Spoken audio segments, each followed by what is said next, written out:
The man had just passed through the gate when he heard his daughters crying coming from the pigsty behind the house. The scene before him was so devastating that even a battle-hardened soldier had to remain motionless. But it was the way he handled the situation that changed the way the entire town saw things. One can travel hundreds of miles, cross deserts and mountains, but sometimes the distance between two people is just a letter that never reached its destination. Daniel Harper sat in silence by the bus window, his hands in the exact same position since the vehicle left the northern terminal. A dusty, earth-colored backpack rested between his legs, orderly despite its wear. The palm of his hand was slightly damp, not from sweat, but from the worn paper he was holding, the blue ink now just a blurred smudge, almost like chalk. It was the letter he had just read, for the third time since leaving the barracks, and as always, the ending left his throat dry. "Dad, I didn't have breakfast today. Mom, Claire said there are no more eggs at home, but I saw the lady who sells them passing by. I didn't ask anything, because if I ask, they leave me outside in the yard. I'm telling you so that when you return, you knock on the back door, because the front one is locked." Her handwriting was shaky, slanted to the left, each word written with the clumsiness of a child's undeveloped hand, yet full of determination. Emily wrote as if she feared the letter might be torn, or worse, that it wouldn't even be read. Daniel lowered his head and moved on to the next sheet. Every letter showed signs of having been opened. Some had slightly torn edges, as if someone had hesitated before deciding not to send them. One had stains that looked like rain, but Daniel knew very well that there was no storm inside a sealed envelope. The bus driver, a man with graying hair and a wrinkled face, thin but agile, abruptly broke the silence. "Are you military? That old backpack says a lot." Daniel lifted his head, closed the bundle of letters, and placed it on his lap. "Yes. I just returned after 4 years." The driver nodded, keeping his eyes on the road. Silence settled again between them for several minutes. The bus rattled along the rocky road heading south, flanked by rows of sturdy cacti. As they neared the second fork, the one that connected to the dirt road winding through the ranch settlements, the driver murmured almost inaudibly, "I don't know if you've heard, but they say a girl from the Harper family was locked inside the pigsty. A whole week without food. What a horror." Daniel shuddered. The surname Harper was uncommon around here, and that girl, he turned his face trying to stay calm. "What did you say? Which girl?" The driver looked at him in the rearview mirror and managed an ironic smile. "Nothing. You know how towns are. Rumors fly. Maybe she was just punished by being made to stay out in the yard. Nothing serious." Daniel said nothing. He looked back out the window, but this time he saw nothing. His thoughts began spinning like a whirlwind, the letters, the words echoing again and again like a voice at the bottom of a forgotten well. He had left his daughter in Claire's care just on the day of his wife's funeral. Emily had been barely 3 years old, still sucking her thumb and unable to tie her shoelaces. Claire, in black mourning dress, spoke with a calm voice. "I will care for her as if she were my own daughter. You go, don't worry. In a house with a little girl, you need a woman." Daniel had no objections. He was a soldier, used to following orders. The pain of losing his wife made him cling to anything that sounded reasonable. He thought he had done the right thing. He believed that an experienced woman like Claire, who had also been a close friend of his late wife, would bring stability to his daughter. He only thought it. For a moment, Daniel recalled the memories of the letters at the barracks. Most had been typed, official notices, letters from fellow soldiers. He had never received one in a child's handwriting. There was no sign that Emily had tried to contact him until Dr. Henry Lewis, his father's friend, sent him a package of letters along with a message. "I think you should read this before you return." Daniel clenched his fists. The bus shook violently as it took a curve.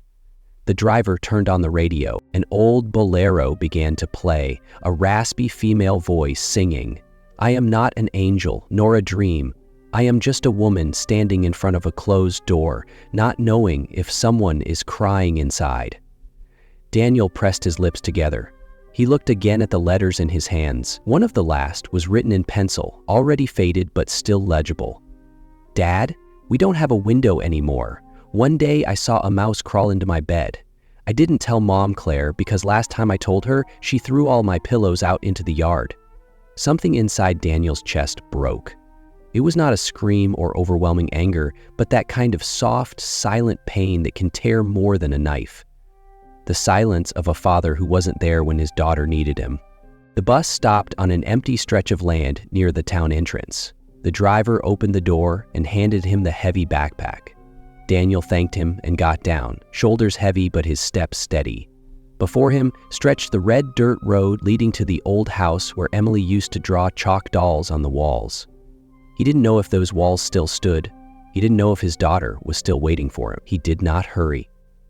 He crouched down, picked up a small white stone, and placed it in his shirt pocket. Sometimes, a father doesn't need weapons. He only needs to know he's walking toward the place where he's needed the most. Sweetheart, Daddy's home. There are things in life that don't need to be explained in words. You can recognize sadness just by noticing that the old tablecloth has been replaced by a new one made of pristine white lace, or by feeling how unfamiliar the air has become inside a house that once was yours, simply because the curtains no longer carry the scent of time. Daniel Harper stood in front of the old house where he had once lived with his late wife. The house was no longer a home, just a polished wooden shell, carefully stripped of every trace of the years gone by. The windows had been replaced with sparkling new glass, the walls freshly painted, and the wedding photo that used to hang above the altar was gone. Not a single trace of him remained. Claire Bennett had changed everything.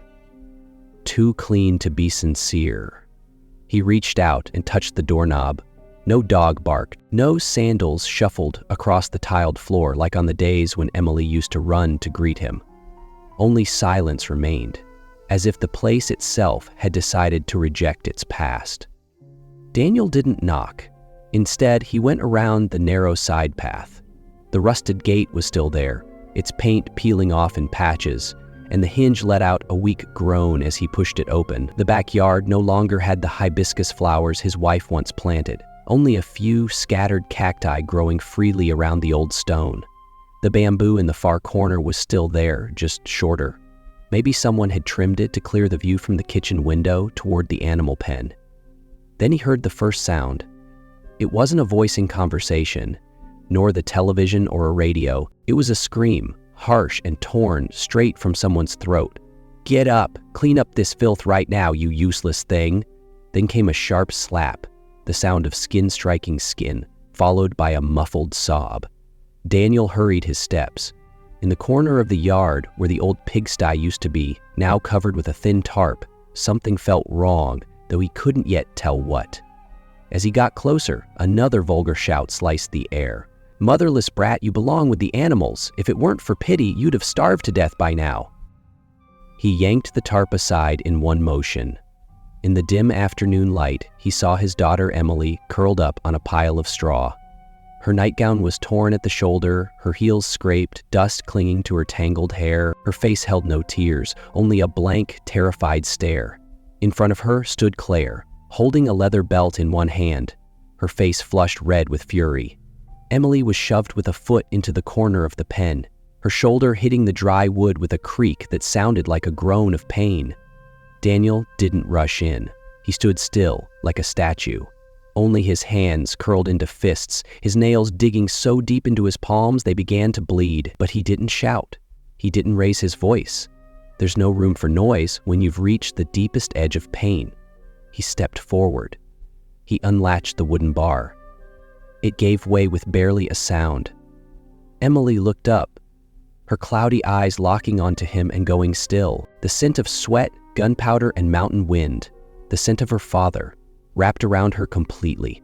The girl stood up suddenly, almost falling. Her legs wouldn't hold her, but before she could say a word, Daniel already had her in his arms. Emily threw herself against his chest, burying her face into his dust-covered shirt from the road. "Daddy, is it really you?" He held her tight, so tight.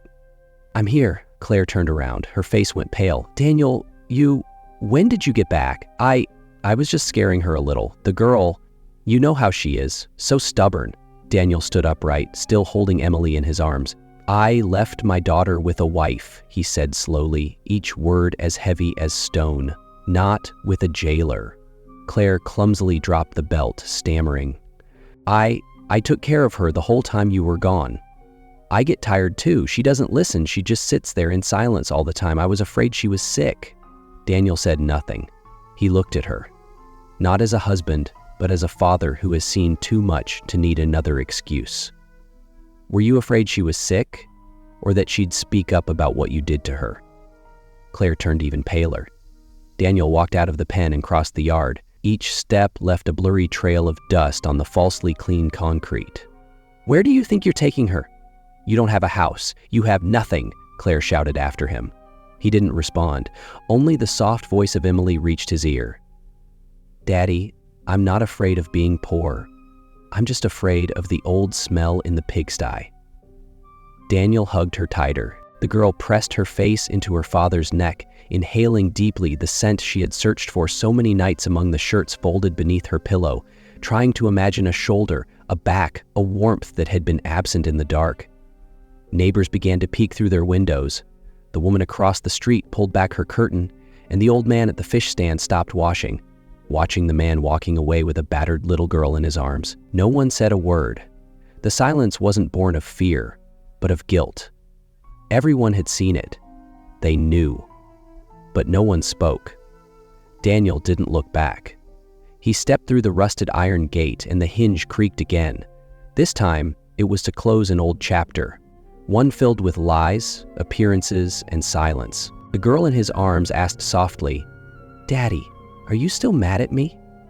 Daniel paused for a moment, then shook his head. "No, Emily, you didn't do anything wrong." A breeze drifted toward them from the fields. It didn't carry the smell of manure or the scent of flowers. It was just a quiet wind, soft enough to push away the cold that still clung to the back of their necks. And so, when the sun tilted over the top of the palm tree, Daniel knew the rage inside him had burned out. What remained was one thing, the resolve to get his daughter out of that pigsty, not just on her feet, but with her heart too.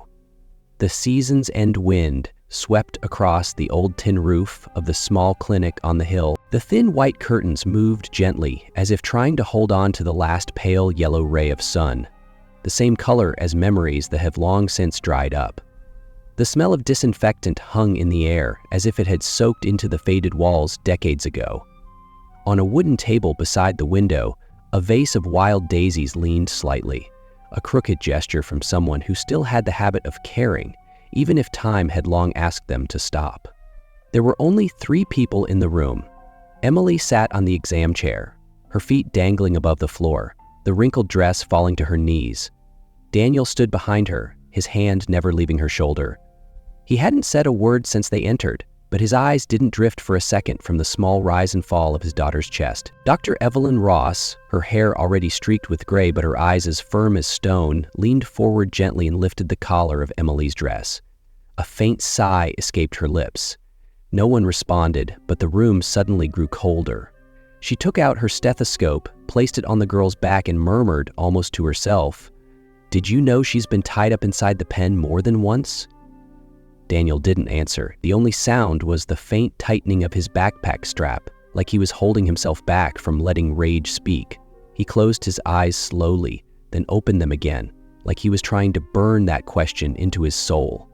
The doctor tilted her head and softly ran her fingers across each scar, one beneath the shoulder blade, another on the inside of the thigh. Scratches still red, deep bruises fading from dark to yellow, signs of old pain but never healed. Emily didn't cry. She looked up into the bright ceiling light. Her eyes held no hatred, only something like waiting, as if she was still deciding whether trust was worth holding on to. Daniel knelt down and took his daughter's hand. It was small and cold, like a forgotten stone in a garden. "Are you really back, Daddy?" Emily's voice was barely a whisper, so faint it could vanish if not heard closely. Daniel nodded slowly, but firmly. "And you're not going away again?" This time, she didn't look away from him. He didn't speak. That question was like a knife that had followed him through every day in the barracks, where the letters he wrote never got a reply. But then he tightened his grip, his lips pressed together as if one more word might shatter his heart. Dr. Ross closed the file, wrote a few notes, then spoke in a quiet voice. "We'll need to report this to the authorities, but I'm guessing you're not expecting much from them." Daniel simply shook his head. It wasn't a lack of faith in the law, it was the certainty that some wounds can't be cleaned with paperwork. He knew that for his daughter to rise from that pit, what she needed first wasn't a court ruling, but a warm place where she could believe in tomorrow. Before leaving, the doctor gently placed a hand on his shoulder, her eyes filled with concern. "I spoke about this once with someone at the precinct. They told me everybody deals with their own family matters. Now, I just hope you still have the strength to do what's right." Daniel lowered his head in gratitude. He didn't say a word, but there was something in his eyes, hard as steel, quiet as stone, on the verge of breaking from within. Night fell quickly in the mountains. The faint light from the sheriff's office barely lit the window of the small boarding house where father and daughter were now staying. Daniel sat at the wooden table, an oil lamp casting its glow on the crumpled papers he had brought from the old house. Some were torn at the corners, the pencil markings nearly faded. They were letters that had never been sent. He opened them one by one, reading silently, though each word pierced his chest. "Daddy, I got in trouble today because I don't know how to fold clothes, like Mom did. Aunt Claire says I pretend to be dumb. I sleep alone, there are mice outside, I wish Mom were still alive. Aunt says you're never coming back. I don't believe her, but if I'm wrong, will you forgive me, okay?" Daniel paused when he saw a smaller piece of paper, written in finer handwriting, maybe from when Emily was even younger. The lines tilted to one side, like it had been written in hiding or in a rush. "I'm sorry if I made Aunt mad, it's just that I miss Mom." His hand trembled, not with fury, but from how terrifyingly quiet that truth was. A 6 or 7-year-old girl, apologizing for remembering her mother. He stood up and walked to the bed. Emily was asleep, hugging a thin pillow, her eyelids twitching as if she were dreaming. Daniel didn't wake her. He simply laid his hand gently over hers. "I'll read whatever you write," he whispered, as if making a vow to himself. "Whether it's for Mom, the wind, or an imaginary friend, I'll read it. Because it's the only way to understand you after so many lost years." He sat at the edge of the bed, feeling the girl's faint warmth pass into his palm. Much, much later, he spoke again, in a whisper so low it seemed he was afraid the words might wake her. "No one has the right to take a child's memories away, and no one should ever use love as a weapon to punish." The wind slipped through the crack in the door, moving the tilted curtain like a silent witness. Daniel looked up at the hazy sky, where the hills seemed to watch over the town's sleep and stillness. He was no longer a retired soldier looking for a roof. He was a father, rebuilding trust from ruins, brick by brick, with his own hands. Some wounds make no noise, yet live forever in a child's soul. And sometimes it's not courage that helps us face them, but a silence deep enough to finally hear them speak. In places like Maple Ridge, where evil doesn't always have a visible face, love needs a body, a voice, and sometimes all it needs is a father willing to read what his daughter once wrote. On the old table in the town clinic sat an outdated clock with hands. It didn't tick. It kept quiet, like the breath held in the chest of someone not used to waiting.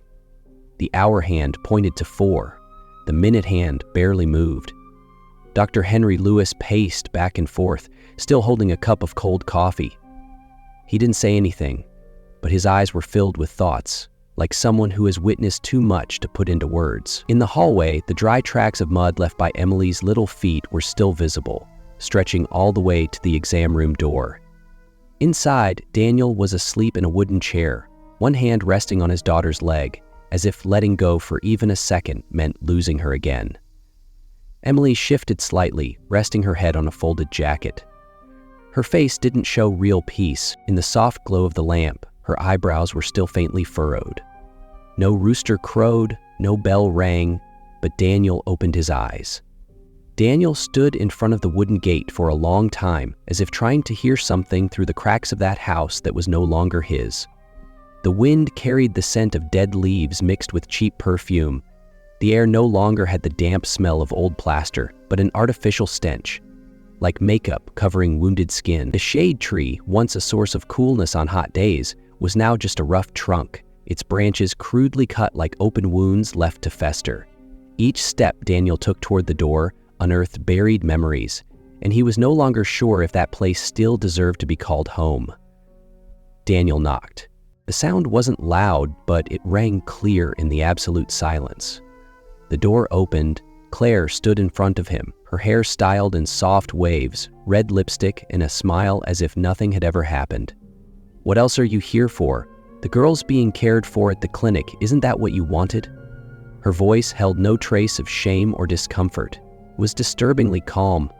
Behind her stood Mrs. Barbara Jenkins, the nosy neighbor who always thought she had the right to know everything. She still held her coffee cup, her gaze sliding from Daniel to the cloth bag he was carrying. "I've come for my identification documents, the family record for me and Emily, and everything that belongs to her." Daniel's voice wasn't harsh or restrained. It was cold and deliberate, the voice of someone who no longer feels surprised by betrayal. Claire let out a dry, sharp laugh. "And how do you plan to support her? With your military pension? With honor?" Daniel looked her straight in the eyes and replied without raising his voice. "I have something you never had, the courage not to look away when my daughter was being treated like garbage." "That's enough," Mrs. Jenkins stepped in with a falsely conciliatory tone. "Actually, everyone here knows Claire loved her like she was her own. That's what people say." Daniel didn't look at her. He slipped through the doorway and walked toward the living room without waiting for an invitation. The family photos on the wall had been replaced. Emily was no longer in the frames. In her place, a new image. Claire posing alone on a beach. "Where are my papers?" Claire crossed her arms and leaned against the door. "I don't have anything. Ask the police. Although if you want, I can give you some money so raising her won't be so hard. For old time's sake, you know." Daniel said nothing. He opened a drawer in an old piece of furniture and pulled out a thin envelope containing copies of the family registry and the birth certificate. The papers were old, but enough to confirm a bond no one could erase. As he left, his gaze slid over Claire like he was already looking at someone long dead. That night, as the wind began to slip through the cracks of the clinic, there was a soft knock at the door. Daniel opened it and saw a woman with a shawl, holding a small bag. "Do you remember me? I'm Linda Monroe. I worked at your house for a while. I won't stay. I just came to bring you this." Daniel invited her in, but she shook her head.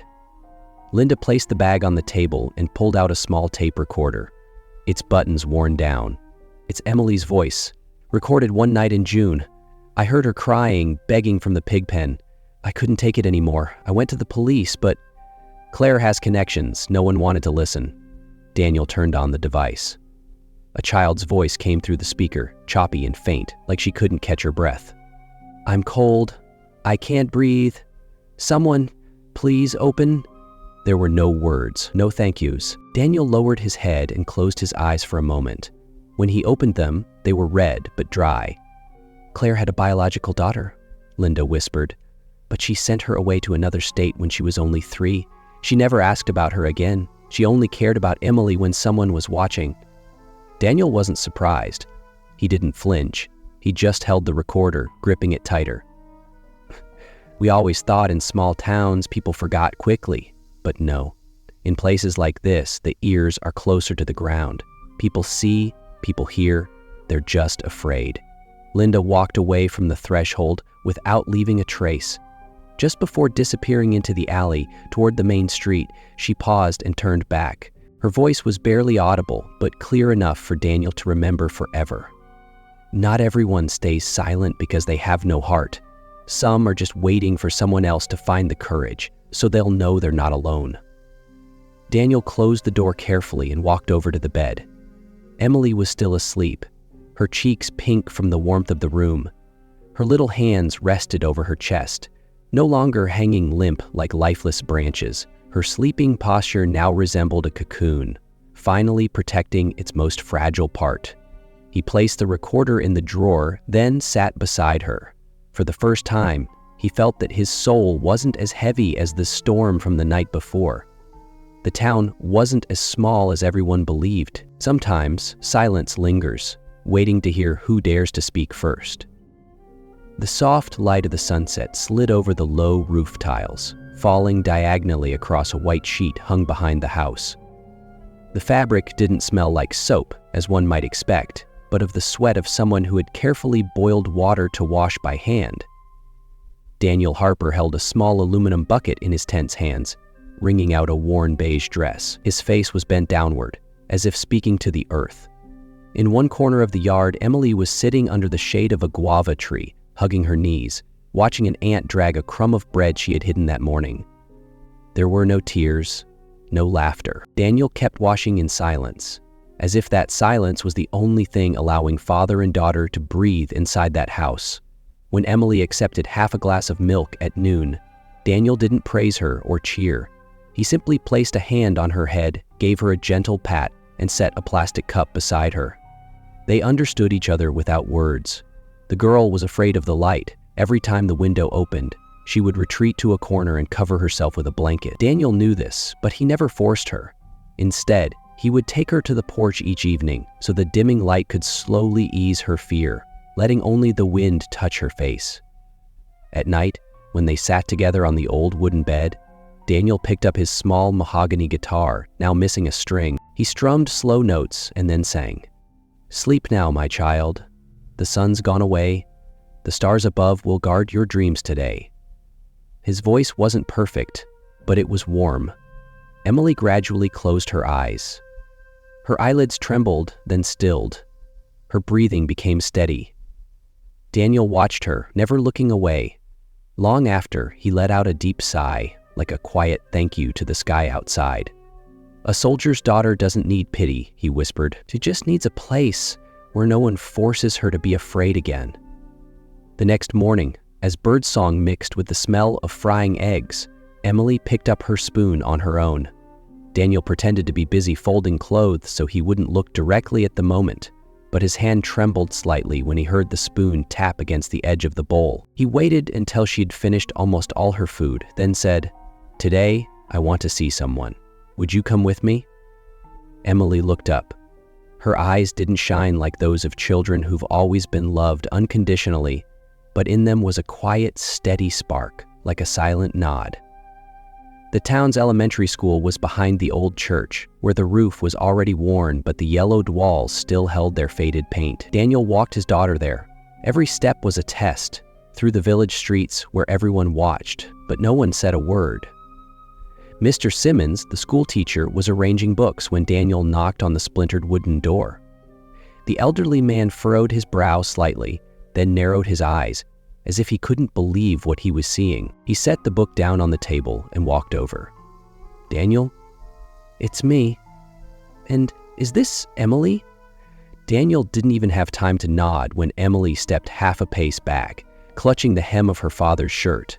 Mr. Simmons looked at her with an expression that came from somewhere far away, like a man who once stood in the rain without an umbrella and now could only see the puddle left behind.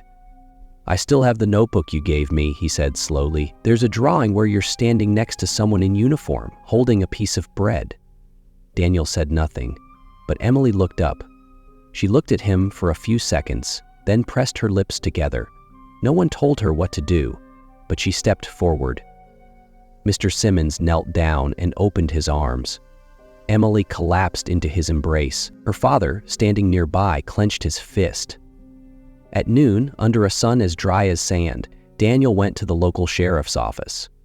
He laid on the desk the photos of his daughter's injuries, along with a medical report and a handwritten letter detailing everything that had happened.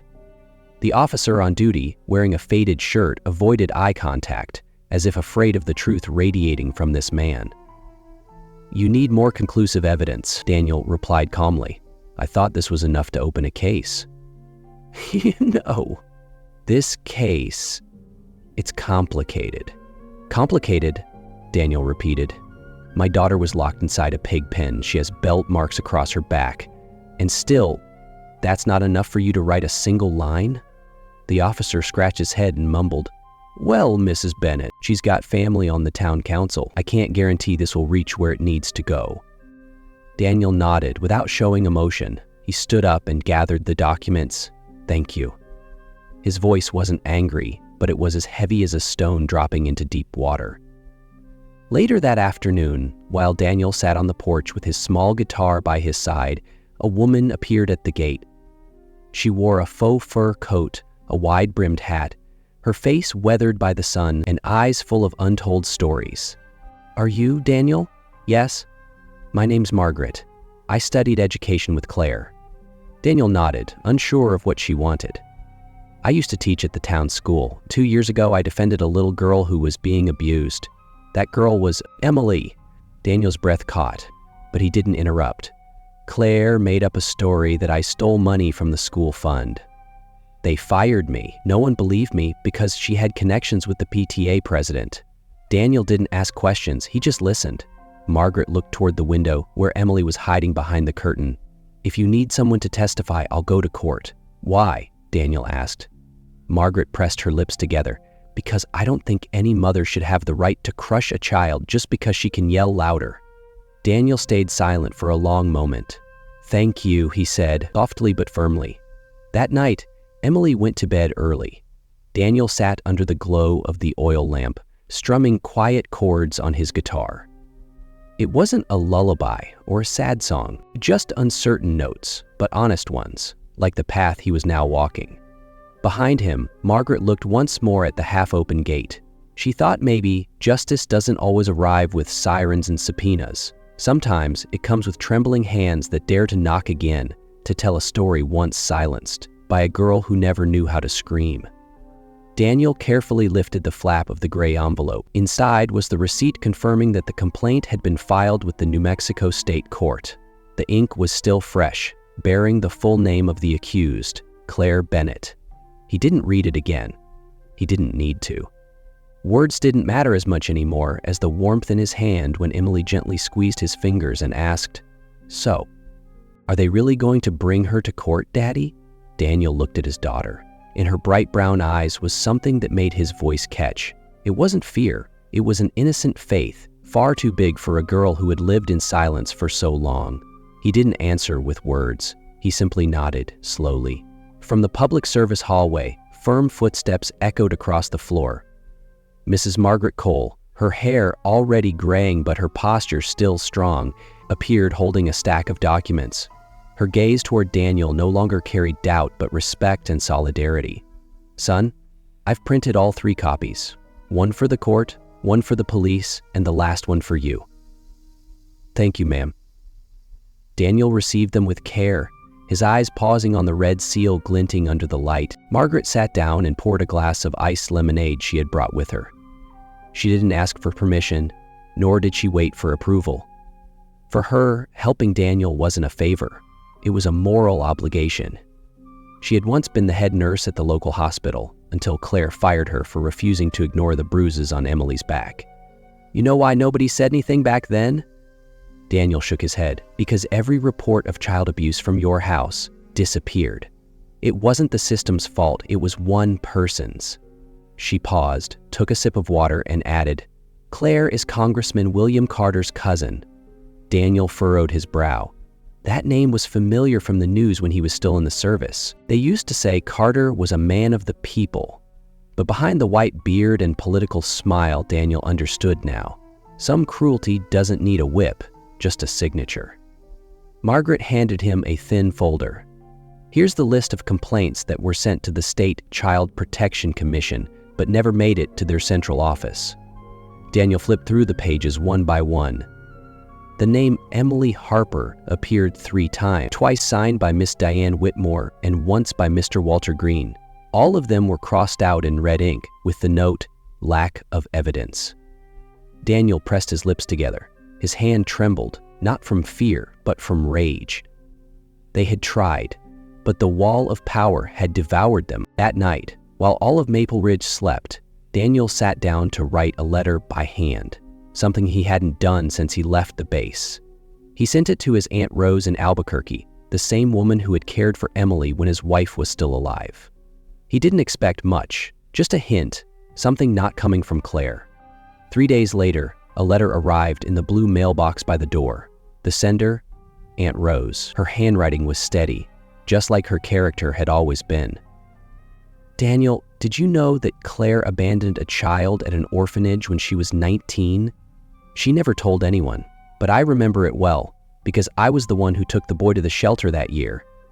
Daniel froze on the porch step. The yellowed letter hit him like a truth too brutal to ignore. He had always believed he knew Claire, selfish, fake, cold, but he never imagined the woman he once shared a bed with could have abandoned her own blood. He didn't cry. He just felt his eyes burn, like the desert dust had slapped him in the face. And deep inside, a silent question bloomed.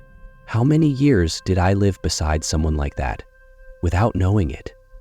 The next day, Emily approached him quietly while Daniel reviewed the case file. She didn't say a word. She simply handed him a drawing on pale yellow paper. "This is for you, Daddy." The drawing was simple. A pigsty with its gate wide open, a little girl in a torn dress, holding the hand of a tall man with a faint scar on his cheek. The sky wasn't blue, but orange. The color Emily once said looked like the sunset when you took me out of the pigsty. Daniel placed the drawing on the table. With his fingers, he gently traced the still fresh lines. That little girl, she looks like she knows how to walk on her own, because she's not afraid anymore. Why not? Emily didn't lift her head. She simply whispered, "Because the other one doesn't make her sleep with the pigs anymore." A week later, during a meeting at the social welfare office, Daniel heard something from a recently hired employee. Claire applied for government assistance as an adoptive mother of a girl whose mother had passed away, claiming the father was absent due to extraordinary circumstances. He couldn't believe what he was hearing. For 4 years on the border, missing his daughter, Claire had received monthly support from the government as the stepmother of an orphaned girl, a rather generous amount, nearly $3,000, 0 cents pesos a month. And she hadn't used it to raise Emily. What had she used it for? Daniel didn't need to guess. The expensive dresses, the trips to visit relatives in Santa Fe, the late nights coming home reeking of liquor, it all made sense now. With a bank statement in hand, he turned and walked out. There was no rage in his chest anymore, only an urgent need. This time, justice had to have a name and a face. Not everyone has the strength to forgive, but everyone deserves to be called by their true name. Daniel walked slowly through the hallway of the government building. The last door at the end belonged to the special inspector's office. He straightened his shirt and gripped Emily's drawing tightly. The little girl didn't need a stepmother. She needed something else. A father who knew how to say, clearly and firmly, "That's enough." And so he stepped inside. He didn't knock. He didn't hesitate. He didn't ask permission to speak the truth he had buried during his years as a soldier. Because this time, he wasn't fighting for his country. He was fighting for a little girl who had once been forced to sleep next to pigs. Not everyone who sits in the defendant's chair has committed a crime, but the truly cruel ones, they often speak more sweetly in front of justice. In Maple Ridge, the elders often repeat that saying, especially on windless days, when everything seems calm, but the air smells like a coming storm. Daniel Harper didn't look in the mirror. He tightened the laces on his shoes, his shirt wrinkled but neatly stitched. The suit he wore wasn't new nor old, just plain black and sober, like the look in his eyes as he stood before the town's courtroom. The small bag he carried didn't hold documents. Inside was a worn gray dress, the hem torn, a small heart-shaped patch sewn by hand. It was the dress Emily had worn the day she was locked up. He didn't need to bring his daughter, just the undeniable proof of a silence too long ignored. The preliminary hearing began at 9. The courtroom wasn't packed, but it wasn't empty either. A few townspeople filled the back benches, some familiar faces, others merely curious. Mr. Walter Green arrived early, straw hat in hand, clutching an old notebook. Linda Monroe, the former housekeeper, sat beside Dr. Evelyn Ross. The doctor's face looked tense, but not hateful. Claire Bennett entered, flanked by 2 female police officers. She wore light-colored clothes, her lips painted red, and her walk showed no trace of guilt. As she sat down, she offered a smile, one that blended arrogance and contempt. "Your Honor," she began in a flat voice, I don't deny being strict, but since when is raising a child considered a crime? I never hit her, I only corrected her. Daniel didn't move. He placed the dress on the table in front of him and folded it carefully. When Claire smiled for the second time, he looked her straight in the eye without blinking. That smile had fooled him once, but not anymore. "We present the evidence," said the prosecutor as he handed over a USB drive. The courtroom screen lit up. An audio recording played. No images, no faces, just a shrill and cruel voice. "Ungrateful. You're a burden, a debt to me. If you want to eat, learn to obey." The audio played twice. In the room, a few older women lowered their heads, their hands clasped tightly. A young man in the front row adjusted his collar, tension across his face. "Now, the images of the injuries," the prosecutor added, his tone soft but steady. One by one, the photographs appeared. Bruises, scratches, belt marks across the back. Dr. Evelyn Ross was called to testify. She described how she had received Emily with signs of malnutrition, pale skin, and old scars that had never healed. They weren't just physical wounds, she said without looking up from the file. They were deep emotional injuries. The girl didn't cry, didn't laugh, didn't react like other children. Fear was embedded in her reflexes. Claire forced a smile and turned to look at her defense attorney. He was a tall man in a brown suit, a man of few words. He nodded once and asked to present a piece of evidence for the defense. "We asked that this document not be seen as a justification, but as clarification of a misunderstanding." He opened a beige folder and placed a bank statement in front of the judge. "This is Mrs. Claire Bennett's account summary from the last 3 years. Please note the expense line tied to the child welfare subsidy authorized by Daniel Harper before he was deployed for military service." Silence swept the courtroom. Daniel furrowed his brow slightly. The attorney continued. "Between July of the year before last and this past January, Mrs. Bennett withdrew over 74,000 pesos from the fund. However, her expenses show no entries related to education, healthcare, or child nutrition. Instead, there are purchases for cosmetics, furniture, and 2 trips to Santa Fe." Claire gripped the edge of the bench. The color drained from her face. The prosecutor stood but said nothing further. He simply submitted a breakdown of the budget that matched the account's activity. "So," asked the judge, "how does the defendant explain using a fund intended for the care of a minor to cover personal expenses?" Claire opened her mouth, but no sound came out. She looked up at Daniel, as if searching for a reaction that could save her. But he remained seated, silent, his hand resting on his daughter's dress. "We don't just look at actions," the prosecutor concluded. "We look at intent. And the intent here wasn't to raise a child, it was to exploit her. This wasn't love, it was imprisonment." Mr. Walter Green lowered his head and murmured something that sounded like a prayer. Linda Monroe clasped her hands, eyes misty. She didn't cry out loud. In the courtroom, no one wept. Neither Daniel nor anyone who knew the story needed tears to understand the pain. After the jury's deliberation, the presiding judge pronounced the sentence. The defendant, Claire Bennett, for the crimes of child abuse, misappropriation of government welfare funds, and the intentional infliction of prolonged psychological harm, is sentenced to 12 years in prison without the possibility of parole. Daniel stood. He didn't applaud. He didn't bow his head. He simply picked up the dress and walked out through the main doors. On the courthouse steps, beside the iron fence, stood a small bicycle. Emily sat there, waiting for him since early that morning. Daniel wasn't surprised.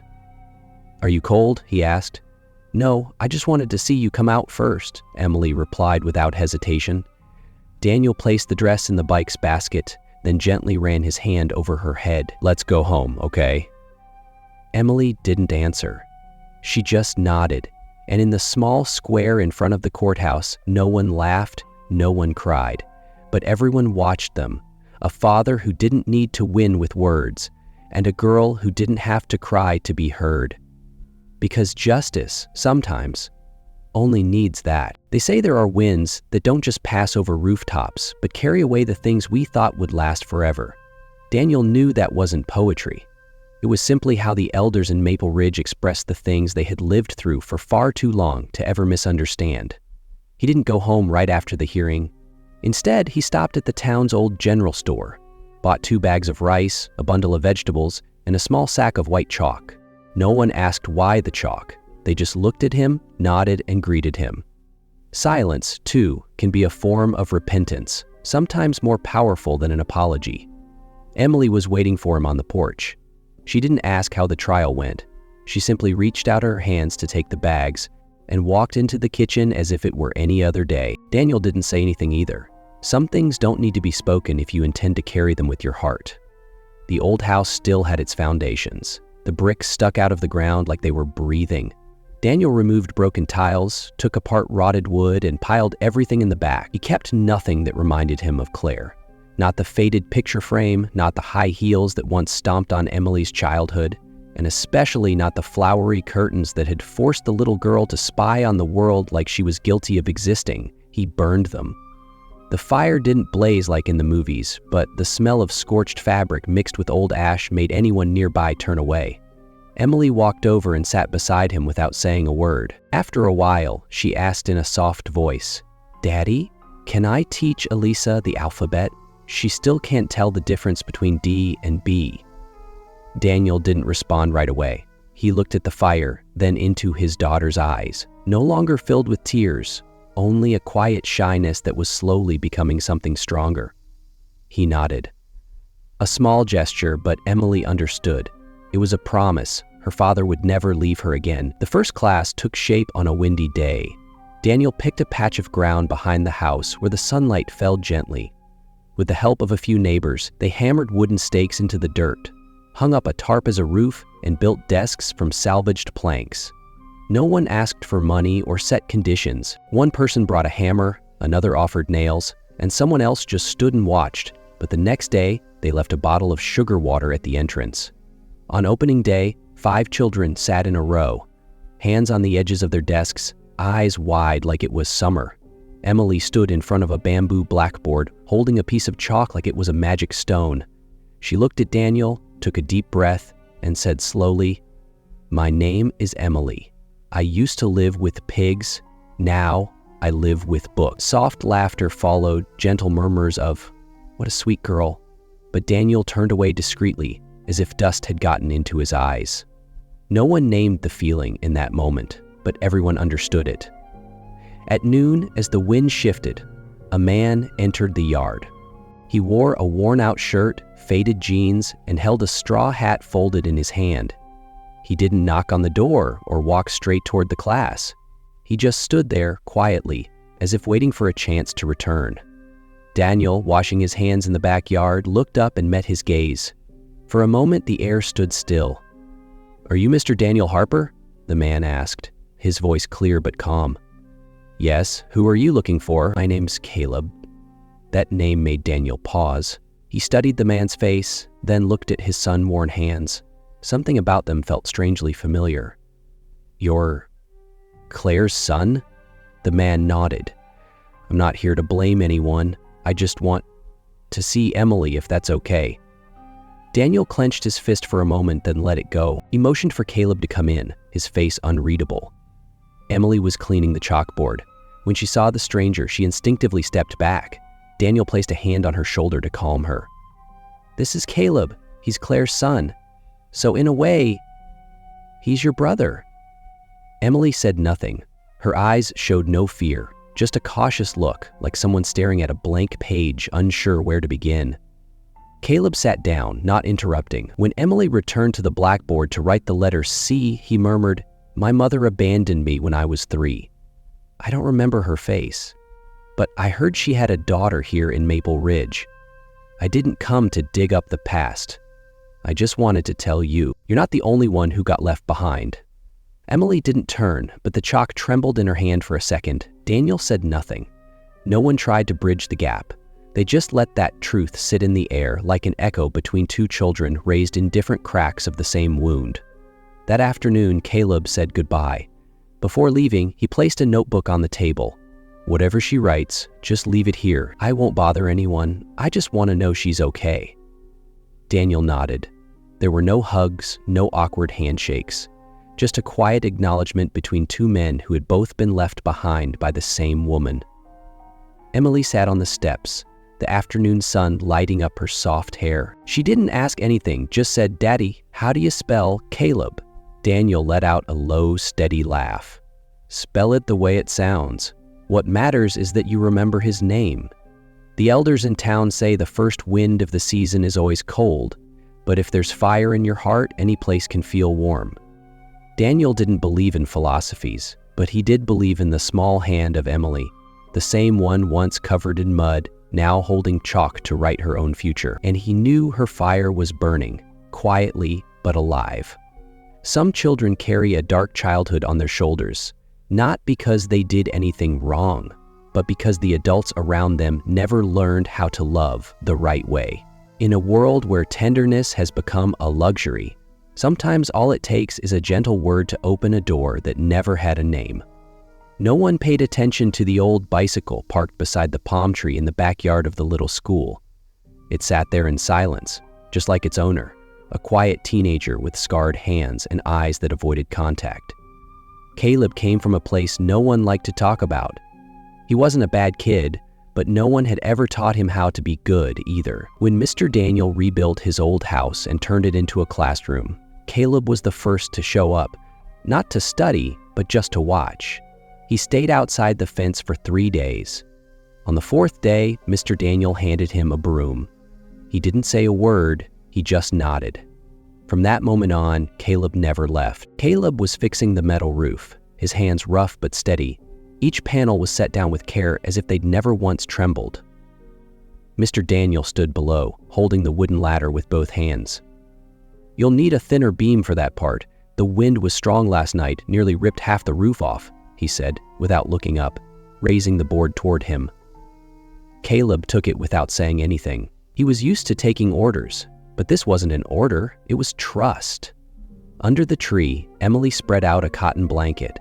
On it sat a small wooden box, filled with bits of thread, old buttons, loose beads, even a piece of broken radio wire. With quiet dedication, she worked with her hands. Her eyes lit up every time she finished a perfect knot. Around midday, Emily approached him without a sound. In her hands was a small keychain made from copper wire and carved wood. In the center was a tiny piece of leather stamped with the letter C. "It's for you," she said softly. Caleb didn't take it right away. He looked at it, then looked at her. In her eyes, there was no fear, no suspicion, only something that looked a lot like trust. Finally, he accepted it and gave a small nod. As Emily turned to walk away, she whispered, "Don't lose it, okay?" Caleb stood still for a few seconds. That word, "you," branded him like a mark. It had been so long since anyone had called him that. His mother, the same Claire whose name now only echoed in courtrooms, used to call him a burden. That afternoon, Mr. Daniel spread out a paper map on the wooden classroom table. They both sat down across from it. Red circles marked areas in the town where children had been abandoned, dropped out of school, or were living with relatives in deep poverty. "I received some government funding after everything about Claire came to light," Daniel said calmly. "I don't want to use it for revenge. I want to build a place for children, like Emily, like you." Caleb didn't speak, but for the first time, he felt like someone didn't see him as a problem. "Caleb, how about we call it the Maple Ridge Children's Fund?" Caleb nodded. "You buy the books and food, I'll keep the records. If you trust me." Mr. Daniel gave a small smile. "Of course I trust you. Since the day you skipped lunch and left it beside that disabled girl's hut near the creek." Caleb lowered his gaze without answering. In the days that followed, people from the town started coming to the school. At first, just a few curious parents. Then came mothers, grandparents bringing rice, notebooks, even a cooked chicken. Mr. Daniel refused any payment. A scorched wooden sign hung at the entrance. "We trade letters for trust, no fees." Children ran around the dirt yard, and Emily laughed every time someone called her the little teacher. Some brought puppies. Others dragged old wheelbarrows to use as desks. For them, this was their first school. That night, the moon shone like silver paper. The wind moved gently between the new roof tiles. Caleb sat alone at the wooden table, his notebook open, a small pencil in his hand. The classroom door remained slightly ajar. Mr. Daniel walked in with a glass of water. "Can't sleep tonight?" Caleb nodded without looking up. Mr. Daniel sat across from him. "I'm guessing you already know what's going on." Caleb's eyes darkened. "She sent a letter from prison asking someone to burn down the school. I read the whole thing. I'm not going to answer. I'm not calling the police either." Caleb looked up, and for the first time his voice was sharp and firm. "She's my biological mother, but I don't owe her anything." Daniel nodded. "Whatever you decide to do, that's your choice. I won't pressure you." They both stayed quiet for a while. The night moved on, the crickets chirping softly around the yard as the moon cast its light over the old wooden table. Caleb put the notebook away, locked the drawer, and then pulled out the keychain Emily had made him. He showed it to Daniel and said in a low voice, "I don't keep it because it's pretty. I keep it because it was the first time someone called me family." Daniel didn't answer. He just placed a gentle hand on his shoulder. In every person's life, there comes a moment of clarity when you understand that blood doesn't define everything, but a hand reaching out at the right time can save a soul. And that soul someday would be the one to keep the flame of kindness alive so it never goes out. The schoolhouse door stayed open all night.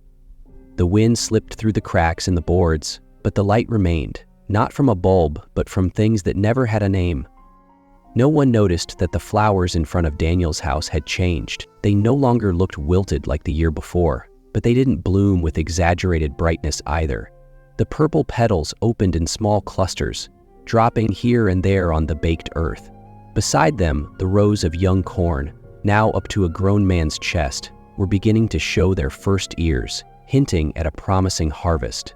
Inside the house, the old pendulum clock on the wall no longer ticked with the same regular rhythm. Its hands would tremble and occasionally step back half a notch, as if even it wanted to pause a little, to preserve the moments lived under that roof. Emily used to say that clock was like her daddy's time. It doesn't run fast. It doesn't leave anyone behind. That morning began with the soft clinking of ceramic dishes. Caleb carefully cleaned each wooden spoon, while Emily, holding a pencil, organized the day's school assignments. At the table, Daniel folded an invitation letter from the neighboring town, then tucked it between the pages of a hard-covered notebook. The letter invited him to receive an honorary award, a certificate for his work in educational development in rural areas, along with a small monetary reward, but Daniel didn't respond.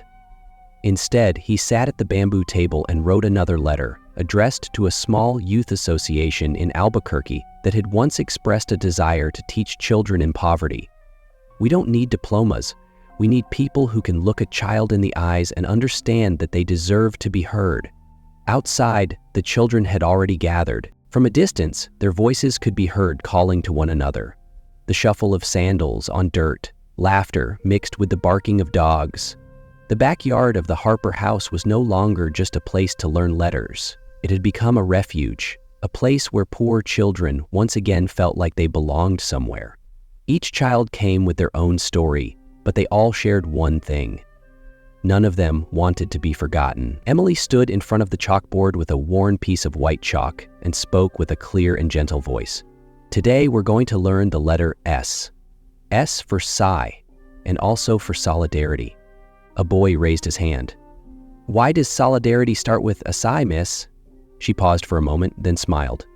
"Because sometimes we only learn to love each other after we've been through a really big sadness." Daniel stepped out of the house, wearing a faded old shirt, and in his hand was a basket of freshly picked mangoes. He set them on the bamboo table. He didn't interrupt his daughter's class. He just sat at the back and listened. Mr. Walter, the old man who sold seeds, also stopped by that day. He sat at the edge of the yard, chewing a piece of sugar cane, eyes half closed like he might doze off at any moment. But when Emily finished reciting a poem by Sor Juana, it was he who applauded first. "That girl reads like water flowing over stones," he murmured. "So gently, you don't even feel the scars." Midway through the class, Caleb placed a wooden doll he had made himself at the front of the room. Caleb, who once lived in silence, was now the first to speak each morning, the one who signaled the start of class with a drumbeat. Daniel didn't hide his pride. He turned to Mrs. Clotilde, who used to bring sweetbread to share, and whispered, "Sometimes I think kids don't need us to teach them so much. They just need to not be afraid." The elderly woman nodded, smoothing her shawl. "No one can grow if every morning they wake up not knowing where they'll eat or who'll teach them." That night, the glow from the oil lamp cast trembling shadows across the ceiling. Daniel sat between Emily and Caleb, while two other children took the opposite side of the table, each hugging a bowl of vegetable soup. They didn't talk about the past. No one mentioned Claire. No one asked Daniel about the military, the war, or that night that changed their lives.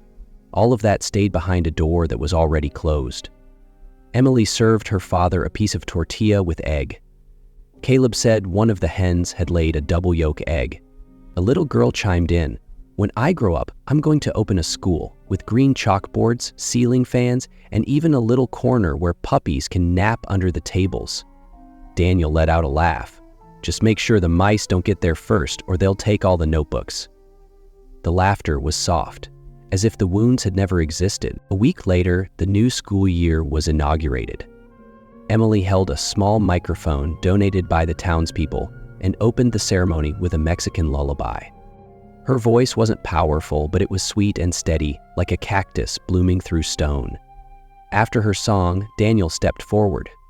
He stood tall, holding a wrinkled piece of paper in his hand, but didn't read it right away. "Someone once asked me what hurt most after the war. I thought it was the wounds. But no, the most painful thing was coming home and seeing that my daughter was treated like garbage in her own house." He paused, looking out over the classroom, at the children sitting cross-legged on the ground, their eyes clear but filled with wisdom. "Today I stand here to prove the opposite. To show that a child, even after being thrown into a pigsty, can rise and teach others with kindness. Thank you for not turning your back on my daughter. Thank you for helping me believe in people again." The applause wasn't loud, but it was deep and sincere. In that moment, Daniel looked over at Emily. That afternoon, once all the children had gone, Daniel was rearranging the benches. Emily was hanging up the drawings again, stringing them between two mango trees. One showed a little girl surrounded by a circle of other children, and at the bottom, written in purple ink, were the words, "You can be thrown into a pigsty, but no one has the right to decide a child's worth." Daniel stared at the drawing, his eyes distant. Then he spoke, almost as if to himself. "There's no pain greater than watching your daughter be forgotten. But there's no greater miracle than watching her rise and teach the world how to remember her with kindness." Emily didn't say anything. She just stood there.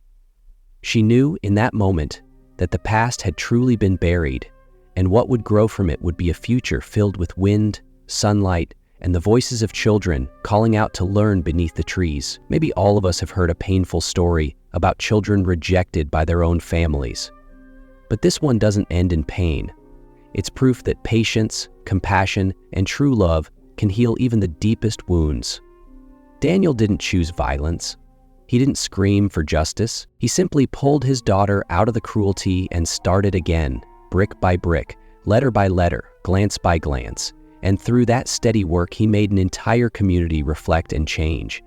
Those who did harm eventually paid for it, and those who chose love were rewarded with the most valuable gift of all: peace. Have you ever known a child who was abandoned? Have you ever witnessed a parent who gave everything in silence? Do you think you'd have the courage to stand on the side of the light? What do you think about how Daniel chose to protect his daughter? If you were in his shoes, would you have done the same? And if you're a father, a mother, a grandparent, or simply an adult, what do you believe is the most important thing to help a child never feel forgotten? Share your thoughts in the comments. And if this story touched your heart, hold a space inside yourself for the children who are still waiting to be heard. May your day be peaceful. Thank you for staying until the end.